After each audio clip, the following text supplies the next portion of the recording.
اب یہ کہہ رہا ہے کہ میں نے جیل بھرو تحریک شروع کرنی ہے۔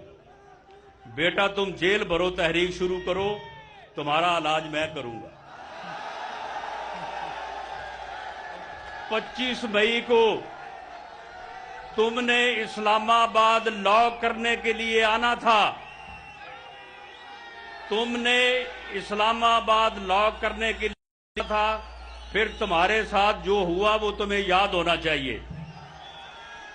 تم نے انسانوں کا سمندر لانا تھا، پھر 26 نومبر کو جو تمہارے ساتھ ہوا وہ تمہیں یاد ہونا چاہیے۔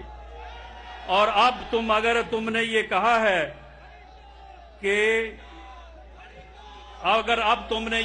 ہے کہ تم جو ہے وہ جیل بھرو تحریک شروع کرو گے، تو پھر یاد رکھو تم یہ تحریک شروع کرو، انشاءاللہ تعالیٰ تمہیں انہی سیلوں میں رکھیں گے جہاں پہ تم نے ہمیں رکھا تھا، اور تمہیں ہم اپنی طرح جو ہے کوئی سختی نہیں کریں گے، ہر چیز مہیا کریں گے، کھانے کی پینے کی، لیکن ایک چیز مہیا نہیں کریں گے، اس کے بغیر تمہیں گزارا کرنا ہوگا۔